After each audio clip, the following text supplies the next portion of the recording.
공과 방망이 대신 펜을 든 기자들의 날카로운 시선, 유쾌한 입담으로 지역사회 이슈를 던진다.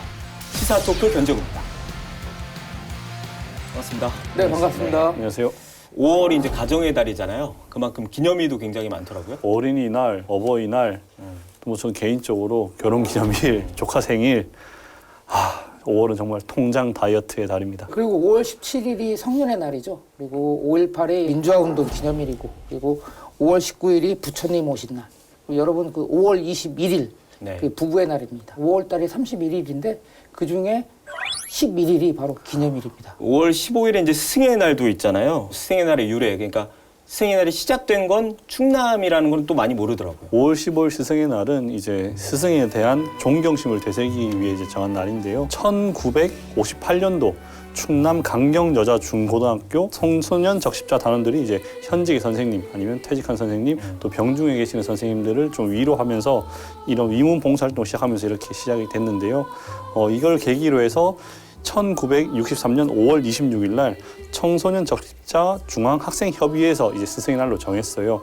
그리고 그래부터 2년 뒤에 이제 지금 하고 있는 5월 15일을 스승의 날로 정하게 된 건데 이때가 세종대왕 탄신이라고 같은 날이에요. 세종대왕은 어떻게 보면은 우리가 이제 한글을 창제해서 이제 문명인 이제 우리 만백성을 좀 이제 해방시켰잖아요. 이런 부분에서 전 국민의 이제 우리 백성들의 스승이라 볼 수 있는데 이제 스승님이 세종대왕과 같은 이런 존경심을 받을 수 있도록 하기 위해 이 날을 스승의 날로 정한 거라고 합니다. 두 분도 지금까지 살면서 여러 명의 선생님들을 뵀을 텐데 그래도 좀 기억에 남는 뭐 좀 마음에 담아두고 있는 선생님이 있다면? 저는 좋은 기억의 선생님과 나쁜 기억의 선생님이 있는데 나쁜 기억의 선생님을 말하기엔 좀 어렵고요. 좋은 기억의 선생님은 저를 이제 고3 때, 저 고3 때 담임 선생님이었던 정하동 선생님이라고 계십니다. 이분이 어떻게 보면 사람을 만들어 주셨죠. 제가 지금 이 자리에 있기까지 그 선생님이 아니었으면 제가 이 자리에 없었을 거라고 생각합니다. 저희도 감사드립니다. 선생님 고맙습니다.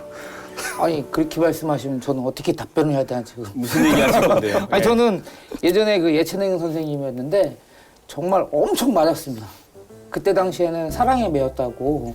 뭐 제 기억으로는 고등학교 당시 맞고 가도 오히려 부모님은 네가 잘못했지 맞았지 이런 식으로 말씀을 많이 하셨거든요. 근데 이제 제가 사회생활을 하고 이제 언론생활 특히 하다 보니까 그때 당시에 이제 저를 엄청 그 때리신 선생님이 예체능의 단체를 이끌고 계시더라고요. 그래서 그분하고 지금 와서는 이렇게 대화하고 얘기를 들어보니까 그렇게 인자하시더라고요. 그 느낀 게 뭐냐면 그때 당시에 내가 정말 선생님 말씀을 잘 듣고 숙제를 잘 해갔다면 정말 안 맞았을 텐데. 그런 생각이 듭니다. 아실지 모르겠는데 그 교육청 홈페이지에 가보면 스승 찾기라는 메뉴가 뭐 제가 모든 교육청을 다 가보지는 않았지만 충남 교육청에도 있고 다 있거든요. 스승 찾기라는 메뉴에 이제 본인이 찾고 싶은 선생님 이름을 치면 물론 이제 개인정보 동의한 선생님에 한해서 현재 소속된 학교 그리고 교무실 연락처가 이렇게 나와요. 그래서 이제 연락을 드릴 수 있는데 저도 한번 궁금해서 한 두 분 정도 생각이나 찾아봤는데 저는 좀 늦었나 봐요. 이미 퇴직을 해서 검색해도 안 나오더라고요. 그래서 저처럼 시청자 여러분들은 후회하지 마시고 평소에 이제 보고 싶거나 했던 선생님 계시다면 이번 기회에 한번 찾아뵙고 감사 인사를 드리는 것도 좋을 것 같습니다. 워낙 무서운 병이기 때문에 이 화상병이 발생을 하면 그 주변에 100m 이내의 모든 나무들은 지난해 12월 20일에요. 경기도 포천의 한 채소 농장에서 그 캄보디아 출신 20대 여성 노동자가 이게 이제 농한기면 상관이 없는데 뭐 농번기다 네. 보니까 당장 뭐 외국인이든 뭐 내국인이든 일할 사람이 없으면 내가 죽게 생겼으니까.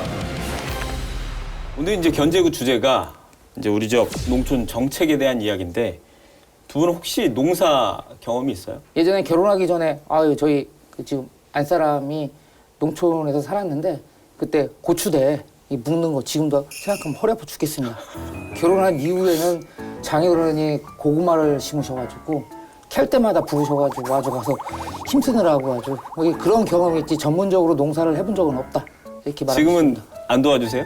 지금은 이제 저도 허리가 아파서 저도 이제 직접적인 그런 건 해본 적은 없지만 이제 포도 이제 다 완제품된 박스로 된 걸 상하차 뭐 수박 상하차 이런 거는 해봤습니다. 저는 이제 고향이 인천인데 할아버지 할머님이 지금도 이제 생거 진천으로 유명한 진천에 계세요. 그래서 농사를 뭐 작게나마 짓고 계시는데 뭐 놀러만 같이 실제로 제가 이제 농사를 짓거나 뭐 크게 도와준 기억은 없거든요.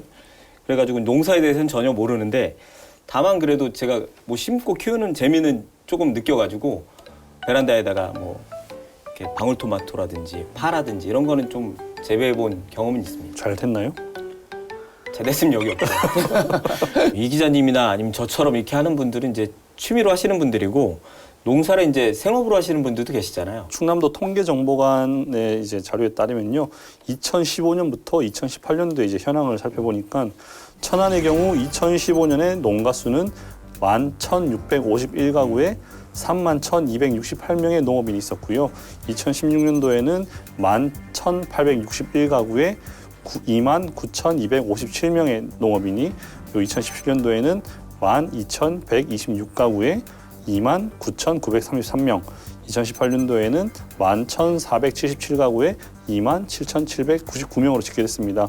같은 기간에 보면 아산에는요, 9,463가구에서 23,232명에서 2018년도에는 8,835가구에 29,971명이었습니다. 충남도 전체를 보면은 13만 2,008가구에 30만 8,455명에서 지금 2018년도에는 12만 3,480가구에 27만 6,426명으로 확인이 됐습니다. 전체적으로 한 해당 농업인이 10,000명씩 줄고 있는 추세입니다. 몇 명의 농사를 짓냐도 중요하긴 한데 이제 궁금한 건 이분들이 얼마나 버느냐, 소득이 얼마나 되느냐도 좀 궁금한데. 과거에는 어땠는지 모르겠는데요. 이게 지난해 이제 소득이 나온 게 나왔어요. 충남의 평균 농가 소득을 보니까 4,401만 원으로 나타났습니다. 전국 9개 도 가운데 이제 상위 3위에 이렇게 기록이 됐는데, 이거는 2018년도 대비해서 51만 원 정도 늘어난 이제 수치라고 합니다. 하지만 그 충남 지역 농업인 10명 중에 7명은 그러니까 전년 대비 2019년 대비 2020년은 너무 힘들었다 이렇게 말을 하고 있습니다. 이 같은 결과는 그 충남연구원이 농업인 충남 지역 농업인 그 330명을 대상으로 그 설문조사를 실시했거든요.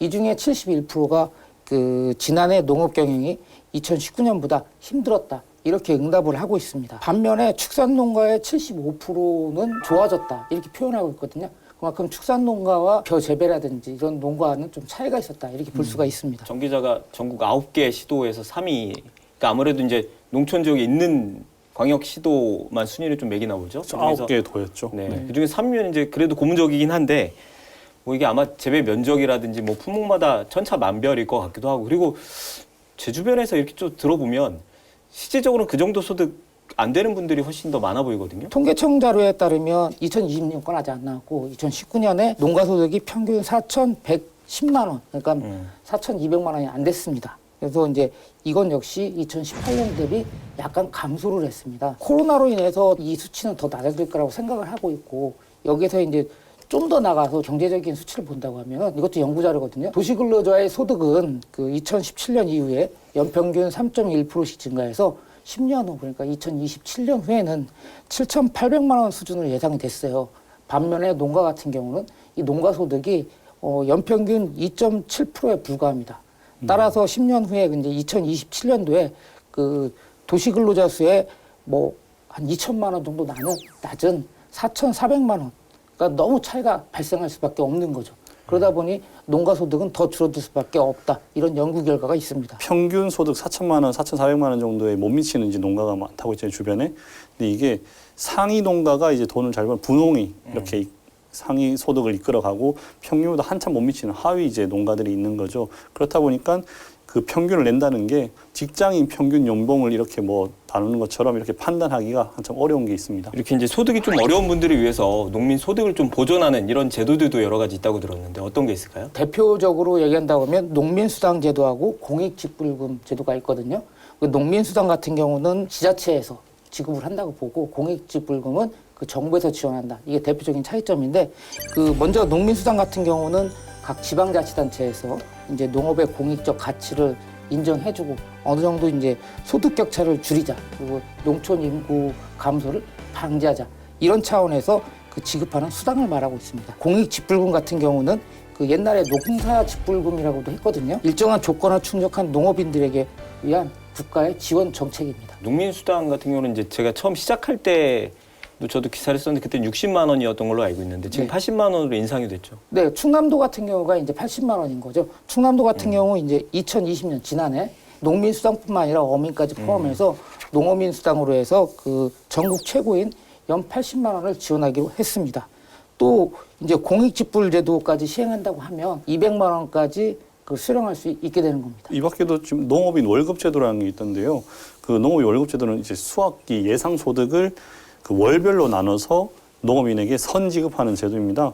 수매 금액의 30에서 60% 정도를 월별로 나누는 방식으로 이제 수확 후에 그 돈을 상환하는 건데요. 2013년도에 경기도 화성시에서 전국 최초로 농업인 월급제를 도입을 했었습니다. 이 밖에 충남도가 지급하는 그 농가의 경영 지원을 위해서 바우처 지급도 하고 있거든요. 바우처는 아마 4월 중 모두 완료된 걸로 알고 있습니다. 30만 원 상당이고요. 그 지원 대상은 공익직불제, 그 소규모 농가들 있잖아요. 이런 그 직접 지불금을 수령한 농가 경영주를 대상으로 이렇게 30만 원 상당의 어떤 카드 포인트라든지 이렇게 해서 지급을 하고 있습니다. 농사 얘기하면 흔히들 뭐 다른 직업보다 농사는 그래도 땀 흘린 만큼 그래도 거둘 수 있다, 얻어가는 게 있다, 이런 얘기를 좀 많이 하시는 것 같은데 저는 그런 얘기 들을 때마다 공감이 사실 잘 안 되거든요. 이렇게 보면 뭐 태풍 불면 뭐 그리고 뭐 어떤 재난이 일어날 때마다 밭을 갈아엎는 경우도 있고 그래서 이런 외부 요인을 너무 많이 받는 것 같아요, 농사는. 우리가 보통 접한 것이 이제 기후라든지 기후변화는 워낙 이슈이기 때문에 여러분들이 기후변화로 해서 농사가 잘 안 된다든지 이런 걸 많이 접했을 거예요. 그리고 농산물 가격도 때때마다 달라지고 뭐 기온 따라서 달라지기 때문에 여러분들이 직접 이런 건 느낄 텐데 이건 저는 개인적으로 이 병충해 피해가 상당하다고 생각을 해요. 그 천안 지역 같은 경우 5년 전부터 아마 과수 화상병 이게 그 전국에서 처음 발생했고 화상병이라고 하면 말 그대로 그 화상을 입은 것처럼 이 과수나무들이 검게 그을려서 이 나무가 죽는데 워낙 무서운 병이기 때문에 이 화상병이 발생을 하면 그 주변에 100m 이내의 모든 나무들은 다 제거를 해야 돼요. 그 얼마나 그 마음이 아픕니까? 과수 재배 농가 같은 경우. 그렇게 하고 5년 동안 그곳에는 과수나무를 재배를 못합니다. 그만큼 무서운 병이에요. 그렇기 때문에 지금 뭐 땀 흘린 만큼 거둔다는 말도 있지만은 지금은 기후변화, 농산물 가격뿐만 아니라 이 병충해로 인해서 바닷물을 포함한 농산을 짓기 위해서는 상당히 어려움이 많지 않나 이런 생각을 하고 있습니다. 네. 그래서인지는 모르겠는데 뭐 20, 30대 그리고 제 나이, 제 또래까지만 해도 주변에 뭐 선뜻 농사 짓겠다, 뭐 꿈이 농업이다 이렇게 생각하는 친구들은 거의 없는 것 같은데 실제로 농사 짓는 분들 연령대를 좀 보면 어때요? 연령별 농가 인구수를 좀 찾아봤는데요. 2018년도 기준입니다. 20세에서 40세 미만이 22,660명, 그리고 40세에서 60세 미만이 63,573명, 60대 이상이 172,139명으로 이렇게 나타났습니다. 조금 더 세분화해서 보면은 70세 이상에서만 10만 명이 넘어요. 청년들은 거의 한 뭐 3만 명 미만 정도고 나머지는 대부분 고령인 이제 노인들이 하고 있다는 거죠. 제가 얼마 전에 그 백꽃 인공수분 두 분도 취재 한 번씩 다 가보셨을 거예요. 이제 자가 수정이 잘 안 되니까 이제 인공으로 사람들이 가서 이제 수분 작업을 해주는데 요새 사람이 없어서 뭐 코로나 때문 코로나 영향도 그렇고 사람이 없어서 굉장히 힘들다 이런 얘기를 굉장히 많이 하더라고요. 일부 언론 보도에 따르면요, 이 사람이 워낙에 없어서 이 농가에서 불법 체류자를 찾는다는 이런 뭐 소식도 전해졌습니다. 이제 논농사를 지으려면 최소 7, 8명 정도 일손이 필요한데 지금 동원할 수 있는 인력은 뭐 3명밖에 안 된다고 해요. 이제 그렇다 보니까 뭐 농사를 접을 수도 없고 이런 불법 체류자를 아름아름 이렇게 찾고 있다고 하는데 이건 충남 천안도 마찬가지입니다. 충남 천안의 그 오이 농가에서도 어려움을 전했는데요. 코로나19 장기화로 이제 입국 못한 외국인들이 많다 보니까 일손 구하기가 굉장히 하늘의 별따기랍니다. 이제 이렇다 보니까 전국 농가마다 이제 인력 부족에 시달리고 있고 이제 옆 농가에서 돈을 조금 더 올려줄 때 해서 이렇게 인력 빼가는 이런 현상도 벌어지고 있다고 합니다. 저희들끼리 이 정도로 정리를 하고요. 오늘의 구원투수 모시고 자세한 이야기 이어가도록 하겠습니다. 시사토크 견제구 오늘의 구원투수 입장합니다.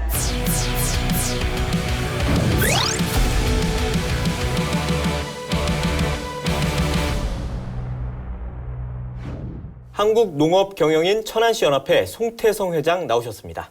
어서 오세요. 반갑습니다. 네, 반갑습니다. 반갑습니다. 저 이제 견제구에는 처음 나오셨는데 네. 처음 나오셨으니까 네.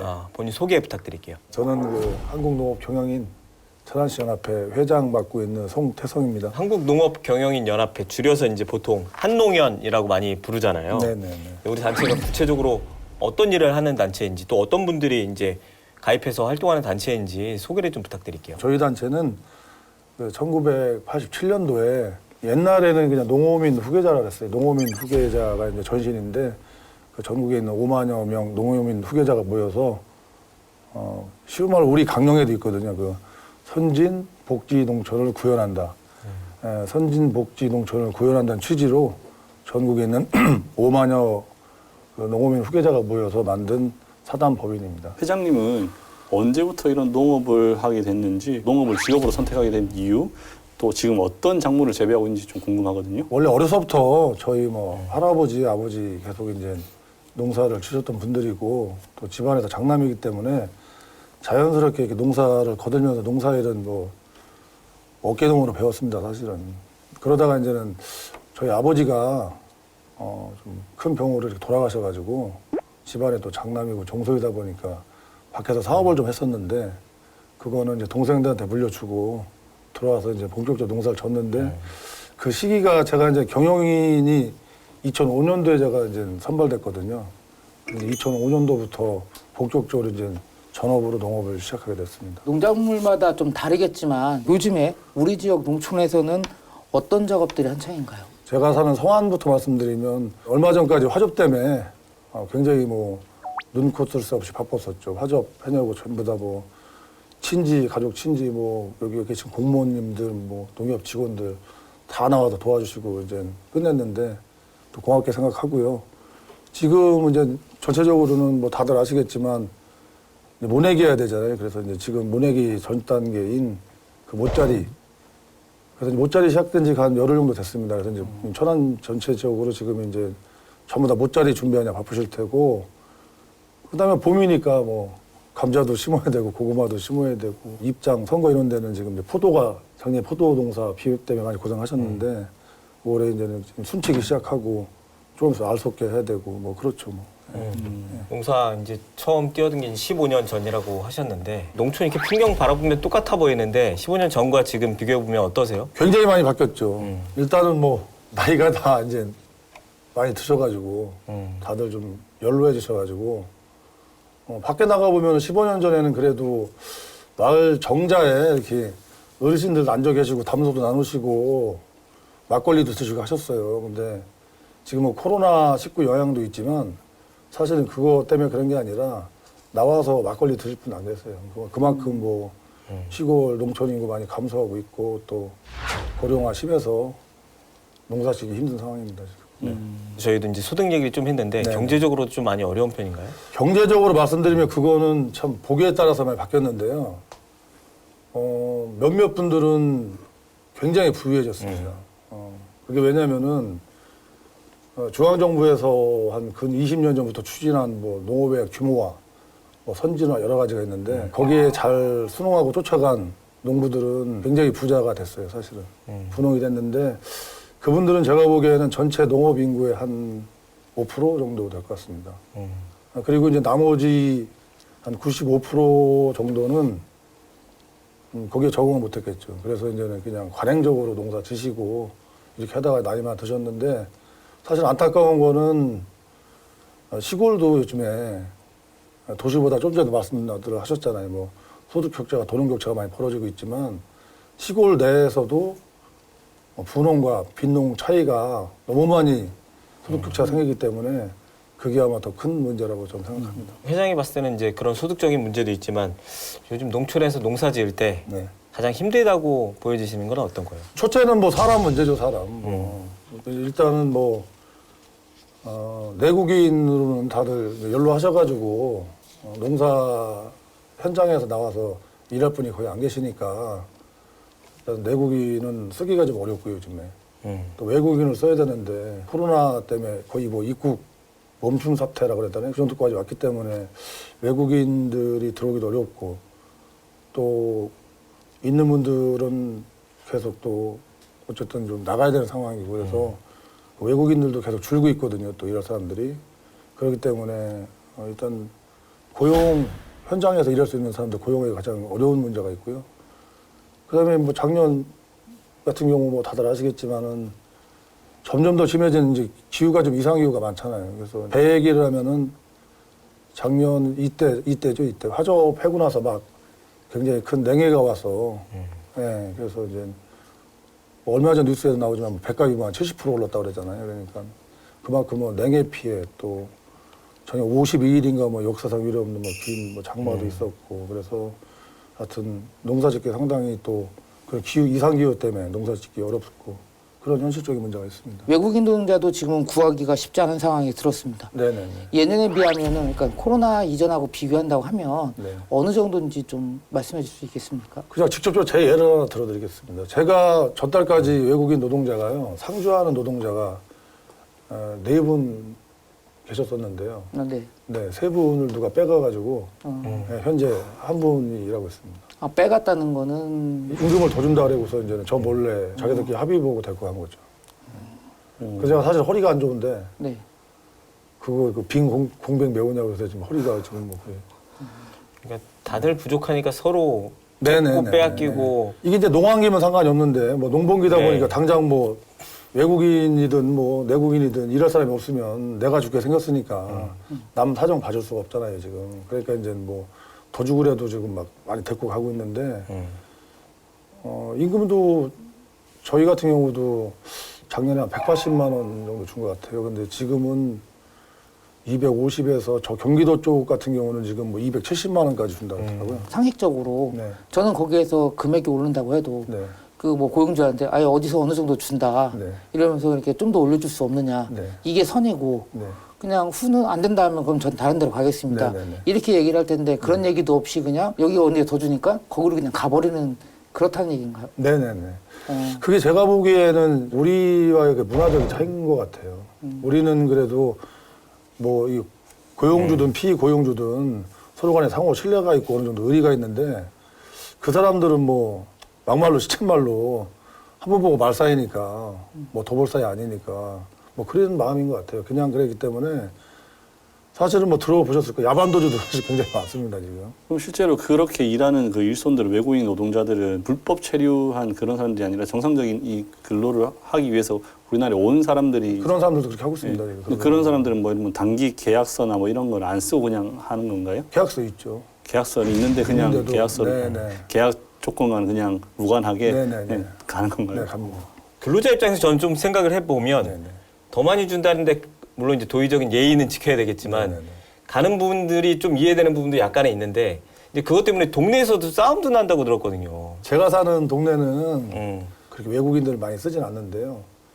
저도 좀 들은 얘기지만 병청이나 이런 쪽 같은 경우는 뭐 거의 다닥다닥 붙어가지고 같이 비닐하우스 쭉 하는데 뭐 어제는 여 비닐하우스에서 애인의 비닐하우스 일을 했는데 아침에 눈 떠보니까 뭐 B인의 비닐하우스에서 일한다는 경우도 있답니다. 그래서 뭐 하여튼 같은 농민들끼리 지금 어차피 내가 먼저 살아야 되니까 예, 그런 것 때문에 또 감정이 생겨서 서로 간에 언쟁도 하고 뭐 그렇다고 얘기 들었습니다. 그러면 이렇게 부족한 일손은 어떻게 해결하시는 거예요? 얼마 전 그 방송에도 보니까 요새 사실 심각한 거는 저는 뭐 그 정도까지 경험을 안 해봤는데 남쪽에서 보면 뭐 노동력이 없어가지고 요즘에 뭐 제철에 수확도 못해서 농산물을 뭐 폐기한다는 뉴스도 보고 그랬는데 예를 들면 저번 화적 성환할 때도 보면은 사돈의 8층까지 다 나와서 도와줘야 되고 또 그것도 안 되면은 또 이제 외부에다가 이렇게 여러 단체에다가 이제 아쉬운 소리 해야 되는데 또 요새 코로나 때문에 또 좀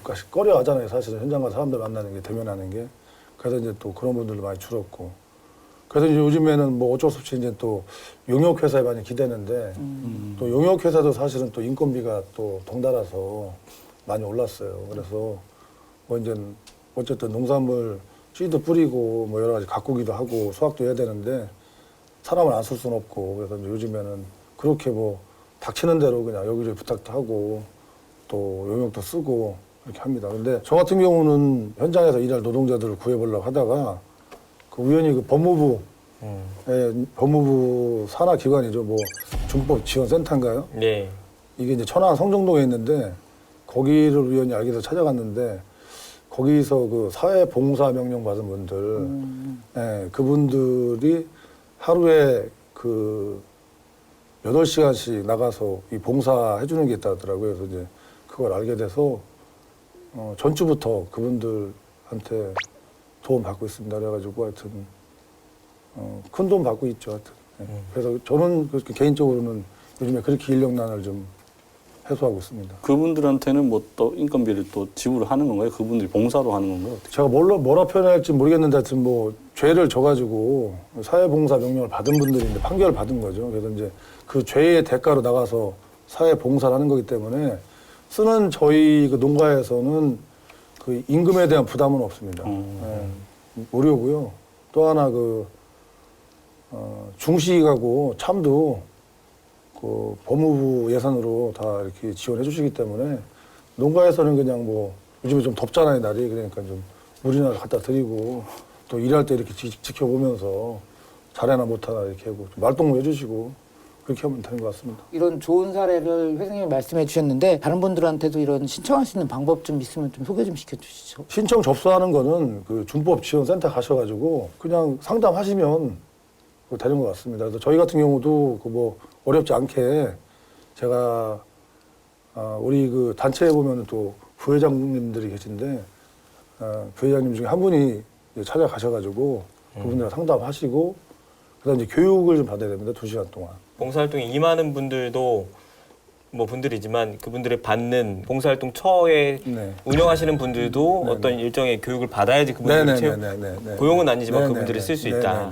그런 얘기신 것 같고 이게 인건비가만 나가는 게 아니라고 하더라고요. 그러니까 뭐 교통비, 뭐 통신비 이런 것까지도 인력 그 센터나 이런 데서 요구하는 경우도 있다고 하는데 그런데도 불구하고 어쨌든 저희가 워낙에 인력이 부족하니까 비용이 올라가더라도 지급하는 거 아니겠어요? 근데 가능하면 이제 합법적인 절차를 통해서 이제 고용하고 싶으실 텐데 제안하고 싶은 절차가 좀 있다고 들었거든요. 이렇게 했으면 좋겠다. 2가지를 하나 제안하고 싶어요. 첫째는 뭐냐면은 재작년에 충청남도에서 그 양승조 지사가 지사 당선되시면서 농업 공약 걸은 것 중에 하나가 뭐냐면은 농촌의 그 일손 부족과 또 그 비용 부담 줄여주고자 그 농작업 대행단을 만드신다 그랬거든요.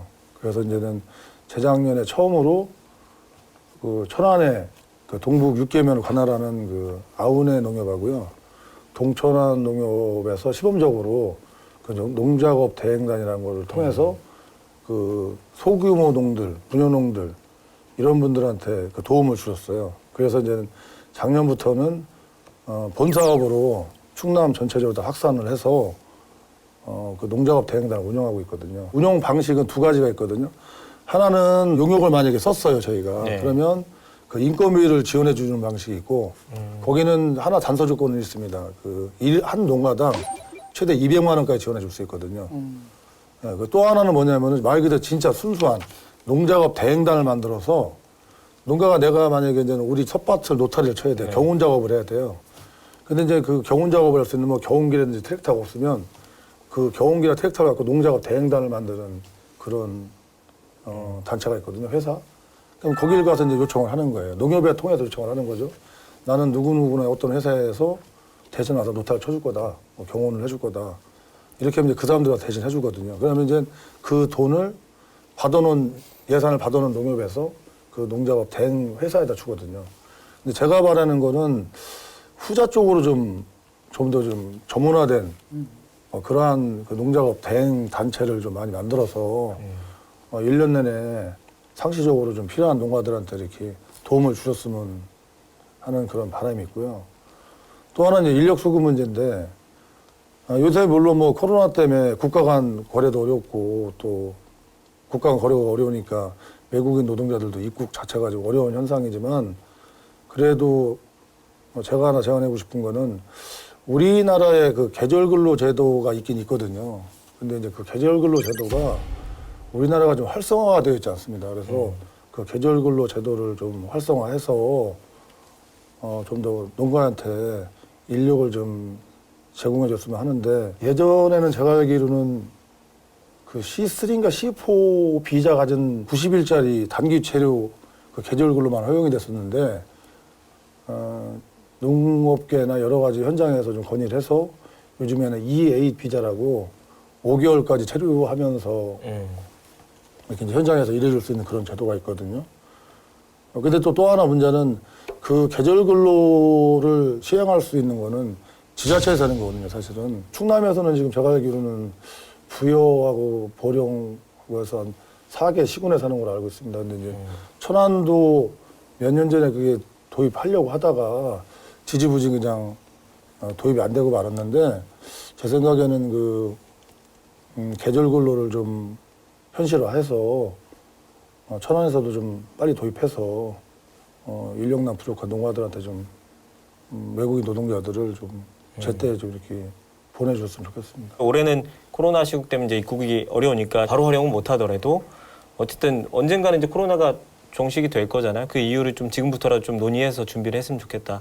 이런 의견이신 것 같아요. 근데 또 하나는 있습니다. 계절 근로가 지금 코로나 때문에 못 들어와서 안 된다고 하는 것도 어떻게 보면은 제가 보기에 핑계인 것 같습니다. 지금 법무부에서 그 계절 근로에 대한 그 코로나 때문에 입국이 안 되는 거를 인정을 하고 예외 조항을 만들었거든요. 그게 뭐냐면 현재 지금 국내에 불법 체류하고 있는 외국인이나 이런 분들을 지금 계절 근로로 쓸 수 있게끔 문을 열어놨거든요.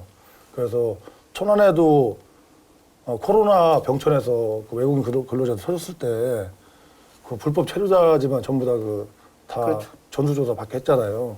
그러니까 이제 지금 어느 정도 제가 보기에는 파악이 됐다고 보거든요. 외국인 노동자들이 불법 체류자들도 그러니까 그분들을 좀 양지로 꺼내가지고 좀 권한도 주고 합법적인 자격도 좀 부여해줘가지고 좀 떳떳하게 좀 근로할 수 있게 해주면 이런 빼가기 현상이라든지 이런 것도 좀 많이 좀 줄어들지 않을까 그렇게 생각합니다. 근데 그런 부분들이 뭐 지금 시범 운영 중에 있다는 게 4개 지금 시군이 있다고 하셨잖아요. 그게 좀 잘 활성화되고 있는지 이런 부분 좀 평가도 나와야지 우리 천안시에서도 그렇게 좀 할 수 있다고 생각이 들거든요. 그분들이 지금 뭐 코로나 전수 검사는 했어도 그런 부분도 전부 다 합법적으로 만약에 그냥 그거를 좀 돌려준다고 한다거나 그럴 경우에는 또 다른 또 부작용이 있을 것 같으니까 이거는 차차 조금 더 논의가 필요할 걸로 보입니다. 네. 불법 체류자들 문제는 좀 논의가 더 필요할 것 같고 이제 외국인 계절 근로자 제도는 이제 충남에는 몇 개 시군만 하고 있고 강원도나 전라도 이렇게 그 농업이 더 활성화되어 있는 데는 한참 전부터 도입이 돼서 네, 많이 활용을 맞습니다. 하고 있는 걸로 네, 네. 알고 있습니다. 네. 최근에 이제 외국인 근로자들 이제 농촌에서 일하는 외국인 근로자분들의 이제 주거 시설 문제가 좀 이슈가 됐는데요. 네, 네, 네. 일단은 이게 이제 왜 이슈가 됐는지 정기자가 좀 정리를 좀 해주시죠. 네, 지난해 12월 20일에요. 경기도 포천의 한 채소 농장에서 그 캄보디아 출신 20대 여성 노동자가 그 비닐하우스 속에서 이제 숨진채 발견이 됐습니다. 그 당시에는 이제 영하 20도 정도 오르내리락 하는 이런 한파였는데 그 비닐하우스 시설 안에는 고장난 난방기 하나였고요. 네, 또 더 안타까운 거는 이 여성이 이제 다음 달에 바로 이제 고국으로 돌아가기 위해서 비행기 티켓까지 끊어놨었다고 하더라고요. 또 지난 3월 17일에도 광주 북구에 이제 한 화훼농가 비닐하우스 그 기숙사 안에서 원인 모를 화재가 발생했습니다. 이때 캄보디아, 네팔 출신의 이런 이주 노동자 12명이 이 안에 기숙생활을 하고 있었는데 전부 다 뭐 대피를 해서 이제 이런 뭐 인적 피해는 없었는데 뭐 여권이라던가 현금, 친구, 의류 이런 게 모두 다 불에 타서 이분들은 뭐 갑자기 빈털터리가 됐죠. 근데 이런 상황처럼 우리나라에서 외국인 노동자들이 목숨을 잃지 않으면 뭐 저임금 또 뭐 임금 상습체불 뭐 또 각종 수당과 상여금 지급의 차별 이런 게 있고 통계 자료를 보니까 외국인 노동자 절반 이상이 통상적으로 경험하는 어려움이라고 이렇게 얘기를 하더라고요.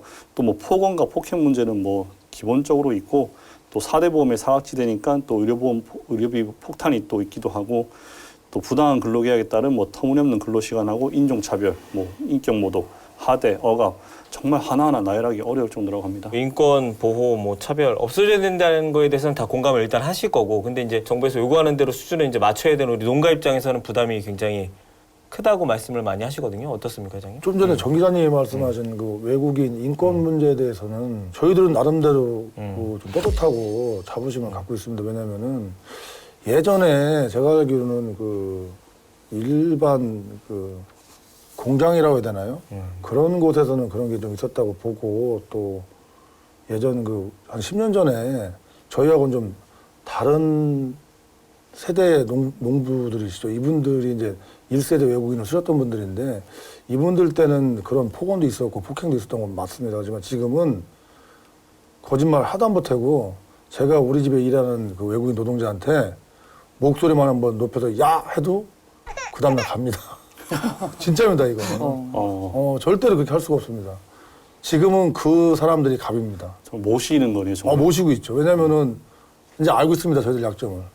너네 우리 없으면 아무것도 못해. 알고 있습니다. 그거는. 와이프랑 결혼한 지가 올해로 만 25년이라 이제 제가 얼마 전에도 뭐 하나 좀 해줬는데요.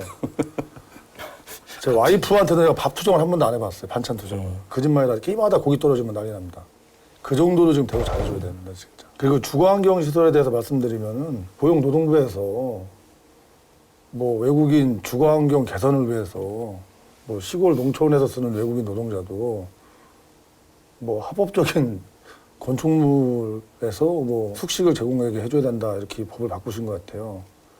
근데 이제 저희가 들었을 때는 도대체 현실 농업을 농촌을 알고서 만든 정책인지 저 이해가 안 갑니다. 왜냐면 초차적으로 잘 보시면 알겠지만은 저희 사는 지역은 농지가 대부분이 절대농지예요. 쉬운 말로 절대농지. 그럼 나라에서 법으로 건물 못 짓게 만들어놨잖아요. 그럼 건물을 못 짓게 만들어놓고 건물을 져서 외국인 노동자들을 입주시키라는 이런 어불성설이 어디 있습니까 이게. 아니 땅은 건물을 질 수 있게 풀어놓고서 건물을 지라 해야지. 그럼 방법은 돈도 없고 백도 없고 능력도 없는 농민들 보고 그 어려운 살림에서 갱신히 농산물 생산하려고 외국인 데려다 놓는데 집도 지라는 거 아니에요. 여기다가 땅 사갖고 근데 그럼 알른이 죽죠. 선생님, 근데 그게 농가주택이나 이런 부분들은 또 불가능한 건가요, 그게? 농가주택은 제가 살라고 사는 집이지 외국인 데려다가 살라고 하는 집이 아니잖아요. 그거는. 그러면 천상 내가 내 집 말고 또 다른 집을 갖다가 하나를 짓든 아니면 빌리든 무슨 방법을 취해야 되잖아요. 그러니까 그 비용은 누가 되는 거냐 이겁니다. 그렇게 만약에 농가주택을 외국인 노동자들을 위해서 이렇게 지으려고 하면 뭐 정부에서는 이런 지원이 전혀 없는 거고요? 제가 알기로는 이제 그 사람들 주거환경 개선이라는 취지에서 그 뭐 샤워장 그다음에 뭐 입식 주방 뭐 이런 거 드리면은 그거에 대한 지원이 있다 하더라고요. 그거에 대한 지원은. 근데 그거는 전체적으로 봤을 때 조금 일부죠. 네. 일부인데 그거만 바라고서 어려운 농가들이 외국인 노동자들 쓰려고 새롭게 건물을 짓는다거나 아니면 뭐 집을 빌려서 이렇게 하기는 현실적으로 어렵죠. 농가인 어떻게 보면 이중적 경제적 부담을 주는 거라고. 타산이 안 맞는다는 거죠. 그렇게까지 해서는 이제 외국인 노동자들은 이제 고용할 수 없다는 얘기고. 특히나 축산농가에서는요 더 반발이 심한 게 그 축산농가는 가보시면은 그 관리사라는 게 따로 있어요. 그 쉬운 말로 축사라 그러잖아요. 축사 안에 보면은 소를 예를 들을게요. 소가 자라는 축사가 있고 그 축사 바로 옆에 소 이제 사람이 상주할 수도 있고 상주 안 할 수도 있지만 거기에 먼저 여러 가지 사물 짓기도 들여놓고 또 사람도 거기서 주거도 할 수 있죠. 이렇게 이제 잘 갖춰놓고 하는 관리사가 있어요. 그러니까 축산농가 같은 경우는 축사 현대화 지원 사업이라는 게 있어가지고 그 사업을 통해서 대부분 축사들이 다 근래에 새로 다 졌어요. 현대식으로. 그러면서 거기에 또 자연스럽게 관리사도 새로 다 번듯하게 깨끗하게 다 줘놨어요. 그래서 그 안에 뭐 샤워장, 그 다음에 뭐 아까 말씀하신 주방, 전체 다 이렇게 일반 집하고 똑같이 꾸며놨거든요. 거기에 외국인 근로자가 다 이제 기거하면서 주거하면서 거기서 이제 축사니까 소도 관리하고 이렇게 일을 하는 건데 그것도 부정을 하는 거예요. 거기서도 기가면 안 된다. 네. 그러면 어디가 해설하는 겁니까, 그게? 저희가 오늘 배농가 얘기를 굉장히 많이 하는데 네. 시기가 시기이다 보니까 취재를 했더니 이런 얘기를 하더라고요. 배농가에서는 1년에 이제 인공수분 할 때 그리고 이제 봉지 씌우기 뭐 이런 작업할 때 뭐 끽 해봐야 한 2-3달 정도 1년 내내 이제 외국인 노동자를 고용하는 게 아니고 1년에 그 정도만 저희가 고용을 해서 외국인 근로자랑 일을 하는데 2-3달을 위해서 우리가 이제 그러면 그 주택을 이제 숙식 마련을 해야 되는 거냐. 그러기엔 너무 부담이 크다. 이런 얘기를 하시는데 회장님 보시기에 그러면 어느 정도 수준이 좀 합리적인 방안인지 좀 반대로 좀 역으로 좀 제안을 좀 해주신다면. 얼마 전 국민의힘 하영재 국회의원이 대표 발의한 외국인 노동자 주거환경 개선을 위한 농지법 일부 개정안이 있습니다. 저는 이 개정안이 굉장히 합리적이고 현실성이 있다고 생각합니다. 그 개정안의 골자는 지금 그 농지법으로 제한되어 있는 농지를 일부 주거환경으로 쓸 때 그 농지에 대해서 일부 그 규제를 완화해서 건축물을 지을 수 있는 그러한 법 개정안이거든요. 그래서 이게 통과돼서 우리가 그 개발 제한에 묶여 있는 농지지만 외국인들이 주거 환경을 쓰일 때는 거기에는 그 주거 시설을 지을 수 있도록 이렇게 좀 법을 좀 개정해 주셨으면 좋겠습니다. 네. 외국인 뭐 노동자 문제는 이 정도로 정리를 좀 하고요. 저희가 이제 지난해부터 뭐 농민수당, 뭐 농업인 월급제 뭐 이런 여러 가지 제도가 시행되고 있잖아요. 회장님이 보시기에는 현장에서는 어떻게 평가를 하세요? 농민 수당은 상당히 사실 의미가 있습니다. 왜냐하면 요즘에 늘 붙는 얘기지만 농업의 뭐 공익적, 다원적 기능을 인정받는 그 대가라고 다들 생각하거든요. 그래서 이제 저희가 용어로 선택할 때 뭐 보조금이나 지원금 이런 걸 안 쓰고 수당이라고 썼다는 건 뭐냐면은 수당은 말 그대로 우리가 뭔가를 노동력을 제공하든 뭔가를 제공했을 때 거기에 따른 대가잖아요. 그래서 이제 우리가 그 농업이 그만큼 여러 가지 국민들의 삶에 이로운 역할을 하기 때문에 그거에 상응하는 대가를 받는다 그래서 상당히 의미가 있다고 생각합니다. 근데 이제 하나 안타까운 건 뭐냐면은 충남이 전국에서 제일 많이 주죠. 이제 80만 원 작년부터 주셨고 전라남북도가 제가 알기로 60만 원씩 작년에 지급했습니다. 그리고 올해부터는 나머지 지자체가 이제 전체적으로 다 준다고 하시는데 이게 지자체 예산으로 주는 거거든요. 그래서 이제 지자체의 좀 살림이 이걸로 인해서 어려워지고 또 농업 예산은 한정돼 있잖아요. 그러니까 결과적으로는 뭐냐면은 지자체 예산으로 이러한 수당을 주다 보면 풍선 효과가 나올 수밖에 없거든요. 그러면 이제는 또 굉장히 필요한 농업의 분야에서 또 예산을 쓸 수 없는 그런 제한이 생기기 때문에 제가 말씀드리고 싶은 거는 중앙정부에서 이 수당을 법적으로 법제화 시켜주셔가지고 중앙정부 예산을 좀 투입해서 수당을 주시면 좀 더 의미도 있고 또 지자체의 그 재정에도 좀 많이 도움이 될 것 같습니다. 혹시나 이제 다른 지역에서도 이제 농업 정책 지역마다 조금씩은 차이가 있을 테니까 네. 이거는 좀 우리 지역에 좀 도입했으면 좋겠다 싶은 제도가 있다면 하나 정도만 말씀해 주시죠. 두 개를 하면 안 될까요? 두 개. 해보시죠. 네.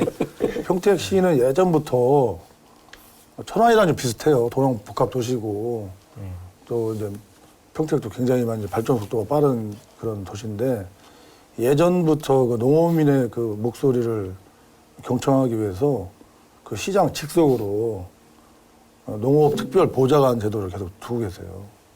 그래서 평택에 보면은 물론 뭐 천안도 잘하고 있지만 평택이 굉장히 그 농민들의 현장에 있는 목소리를 많이 이렇게 좀 수용하셔가지고 시책을 많이 피시는데 상당히 부럽더라고요. 그래가지고 그런 천안시에도 우리 또 박성돈 시장님께서 그런 제도를 좀 도입해 주셔가지고 물론 뭐 공무원들이 제안하는 여러 가지 좋은 시책이나 정책도 있겠지만 우리 농민들이 직접 또 제안해 주시는 그런 것도 좀 귀담아 들을 수 있도록 이렇게 해주시면 좋겠고요. 또 하나는 요즘에 그 고향세라고 들어보셨을 거예요, 고향세. 내가 살던 옛날 고향이나 아니면 지자체에다가 일정 금액 기부금 내고 기부금 내 만큼 또 세제 혜택 받아가지고 서로 이제 윈윈하는 그런 제도인데 우리도 그 뭐 지금 국회 제가 알기로는 뭐 계류돼 있지만은 그 통과되는 여부를 떠나서 우리도 좀 그런 고향세 같은 거를 뭐 타 시군에도 들어오는 건 아니죠. 한번 선제적으로 한번 천안시에서 한번 해보면 어떨까. 외부 출장 인사들한테 우선적으로. 그러면은 제가 알기로 또 그 입법 추진화되는데도 많은 좀 힘을 줄 것 같습니다. 농업이라고 하면은 사실상 그 우리나라의 뿌리 산업, 그러니까 우리나라뿐만 아니라 전 세계적으로 이제 그 근간을 이루는 산업이라고 할 수가 있는데 지금까지 그 몇백 년, 몇천 년 지나면서 지금 이제 산업이 이제 좀 바뀌고 있는데 농업도 이제 어제 4차 산업을 준비하는 우리 지역의 현실은 어떤가요? 제가 보기엔 싫든 좋든 앞으로는 스마트 팜으로 가야 되거든요. 이제 그 이유가 여러 가지가 있는데 첫째는 우리가 계속 논의했던 그 노동력 부족 문제도 크게 해소할 수 있는 방안이고요. 또 하나는 그 지금 굉장히 우리가 이제 매년 겪지만은 몇 년 전까지는 계속 한 이태인가 굉장히 가물었어요. 그래서 이제 제가 살던 마을이 제가 50 좀 넘게 살았는데 평생 처음으로 하천물이 마른 걸 봤거든요. 그 정도로 가문 적도 있었고 또 작년에는 뭐 단군일에 최장기 또 장마도 있었고 또 맹해도 있었고 그래가지고 어쨌든 농업은 앞으로는 이렇게 한정을 두고 순치를 해야 되는데 제가 보기에는 그러한 여러 가지 요인 때문에도 스마트 농업으로 가야 되거든요.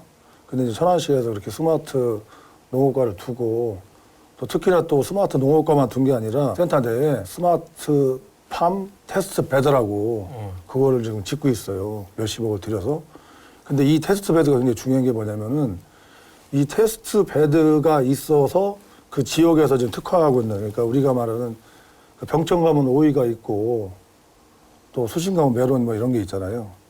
근데 이제 우리가 이제 요즘 말하는 뭐 빅데이터 그랬는데 그 빅데이터를 구축하려면 그 테스트 베드가 있어야 되거든요. 그래서 저거가 있다는 의미 자체가 스마트 농업에 대한 그 인식을 또 확실히 하고 있다는 걸 제가 좀 확신할 수 있고요. 또 미래 스마트 농업을 열심히 지금 선도하고 있다고 좀 생각하고 있습니다. 녹화 마칠 시간이어가지고요. 네. 마지막으로 방송을 보는 시청자 여러분들 그리고 이제 시민 여러분들 그리고 뭐 꼭 하시고 싶은 얘기 있으면 한 말씀 부탁드릴게요. 요즘에 하나 말씀드리고 싶은 거는 젊은 청년 창업농들이 농촌에서 뭔가 좀 큰 뜻을 품고서 많이 들어오고 있습니다. 그런데 그 청년 창업농들이 뜻은 좋은데 정확히 길을 못 찾는 것 같아요.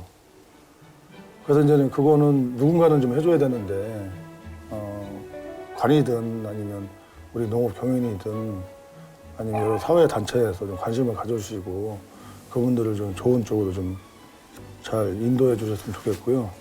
그리고 또 언제나 우리 그 한국 농부들은 어떤 요즘에 말하는 그 굉장히 농산물 안정성 갖고 많이 따지더라고요. 어쨌든 뭐 사회가 발전할수록 환경을 굉장히 중시한다는데 특히나 우리 그 천안 농산물 같은 경우는 학교 급식이 굉장히 좀 활성화 잘 돼 있거든요. 거기에 농산물을 구하는 조건이 좀 까다롭습니다. 그러니까 거기 농산물 넣을 정도로 열심히 농사 잘 짓고 또 믿을 만한 먹거리 생산하고 있으니까 좀 이쁘게 봐주시고 또 도와주시면 착한 농부로 거듭나서 열심히 한번 하도록 하겠습니다. 하여튼 말씀 들어주셔서 감사합니다. 바로 전날에 어제죠? 녹화 전날에도 제가 방송 준비하면서 몇 차례 연락을 드렸는데 연락이 잘 안 되세요. 메시지도 확인을 잘 안 하시고 그만큼 이제 요즘 아주 바쁘다는 얘기를 드리려고 하는 건데 그렇게 바쁜 시기에도 이렇게 직접 나와주셔서 여러 가지 좋은 이야기 해주셔서 다시 한번 감사드립니다. 고맙습니다. 흔히 농업은 1차 산업이라고 말하지만 사실 1차 산업부터 4차 산업까지를 모두 아우를 수 있는 유일한 분야가 바로 농업입니다. 그래서 최근에 10차 산업이라고도 불리는데요. 시대가 아무리 변해도 농업이 국가 경제의 근간이라는 것은 잊지 않아야겠습니다. 오늘 저희가 준비한 견제구는 여기까지입니다. 시청해주신 여러분 고맙습니다.